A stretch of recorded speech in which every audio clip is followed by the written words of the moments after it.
Hi friends, welcome back to my YouTube channel Saleem Shaik YouTube channel. ఈరోజు మా వీడియోలో మిరపకాయ బజ్జీ చూడండి ఫ్రెండ్స్. హాట్గా కారంగా చాలా బాగుంటాయి. మిరపకాయ బజ్జీ అంటే హాట్గా కారంగానే ఉండాలి. మిరపకాయ బజ్జీ ఒక్కటి తిన్నా కూడా కారంగా ఉంటేనే దానికి టేస్ట్ అనేది సూపర్గా ఉంటుంది. దానికోసం నేను మామూలుగా మేము ఇంట్లో వాడే మిరపకాయలతోనే మిర్చి బజ్జీ అయితే వేసుకున్నాను. చూడండి ఫ్రెండ్స్, ఇలా తింటేనే ఫ్రెండ్స్ మజా వస్తుంది. దానికి కావాల్సిన పదార్థాలు ప్రిపరేషన్ మొత్తం వీడియోలో చెప్తాను. వీడియోని స్కిప్ చేయకుండా లాస్ట్ వరకు చూడండి. అలాగే ఎవరైనా కొత్త వాళ్ళు చూస్తుంటే మా ఛానల్ని సబ్స్క్రైబ్ చేసుకోండి. మళ్ళీ ఇంకా మంచి వీడియోస్ని మేము ముందుకు తీసుకొచ్చేదానికి మాకు సపోర్టింగ్గా ఉంటుంది. ఓకే ఫ్రెండ్స్, కావాల్సిన పదార్థాలు పచ్చిమిర్చి, ఇంట్లో వాడే రెగ్యులర్గా పచ్చిమిర్చి అనేది. ఇది వచ్చి వాము తీసుకున్నాను. కొద్దిగా ఇలా మిక్సీ జార్లో వేసుకొని ఇందులో కొద్దిగా సాల్ట్ వేసుకొని బరకగా, మరీ ఎక్కువగా ఫైన్ పౌడర్ ఏమీ అవసరం లేదు. చూడండి, ఇలా గ్రైండ్ చేసుకుంటే సరిపోతుంది. ఇది ఇప్పుడు పక్కన పెట్టుకుందాం. తీసుకొని మిర్చి చూడండి ఫ్రెండ్స్, ఎంత కారంగా ఉంటాయో ఈ పచ్చిమిర్చి. అయినా మిరపకాయ బజ్జీ అంటే ఈ పచ్చిమిర్చితోనే చాలా టేస్ట్ ఉంటుంది నాకైతే.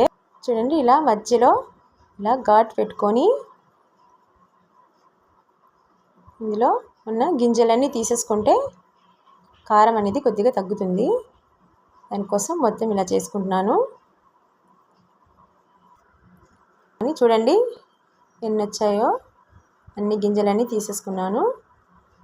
ఓకే ఫ్రెండ్స్, ప్రాసెస్ చూడండి. ఇంకా ఇలా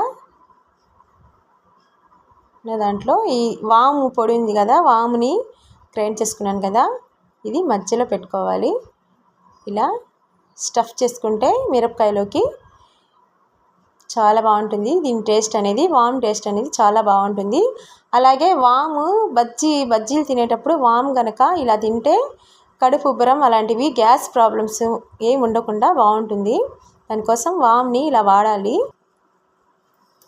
చూడండి ఫ్రెండ్స్, మొత్తం ఇలాగే వాముతో స్టఫ్ చేసుకుంటున్నాను. మధ్యలో టేస్ట్ కూడా చాలా బాగుంటుంది. వాము టేస్ట్ అనేది మనకి గ్యాస్ ప్రాబ్లమ్స్ కూడా రాకుండా ఉంటుంది.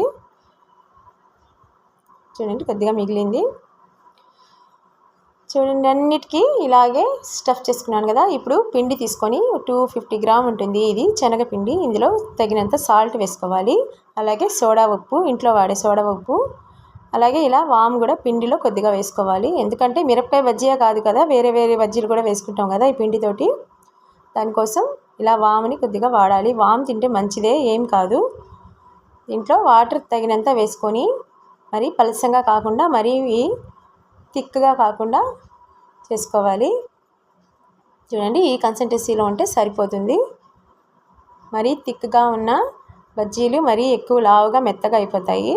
మరీ పలసంగా ఉన్న పిండి అనేది పచ్చిమిర్చికి పట్టదు, మిర్చికి పట్టదు. కాబట్టి ఈ కన్సిస్టెన్సీలో సరిపోతుంది. ఓకే, ఇప్పుడు బాండ్లీ పెట్టుకొని ఆయిల్ వేసుకున్నాను. ఆయిల్ వేడెక్కాక ఇలా పిండిలో ముంచి మిరపకాయ బజ్జీలన్నీ వేసేసుకోవాలి. చూడండి,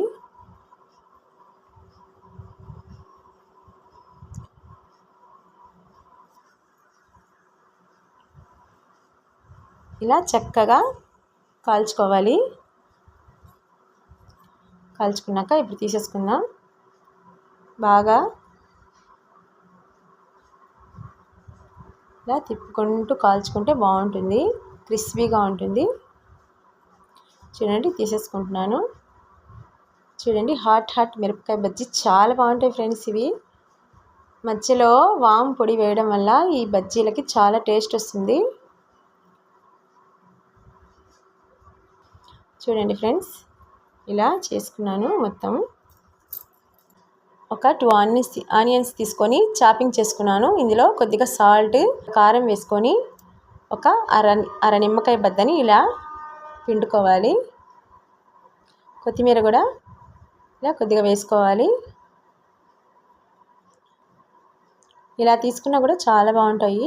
ఇప్పుడు మళ్ళీ దీనికి మధ్యలో ఇలా ఘాట్ పెట్టుకొని దీనికి ఆనియన్ స్టఫింగ్ చేసుకోవాలి. ఆనియన్తో ఇలా స్టఫ్ చేసుకుంటే మిరపకాయ బజ్జీ చాలా బాగుంటుంది. ఒక పక్క కారంగా, ఒక పక్క ఇలా పుల్ల పుల్లగా చాలా బాగుంటుంది ఈ బజ్జీ. చూడండి అన్నిటికీ ఇలాగే ఆనియన్ స్టఫింగ్ చేసుకుంటే ఆనియన్ మిరపకాయ బజ్జీ చాలా బాగుంటుంది. మీరు కూడా ఒకసారి ట్రై చేయండి.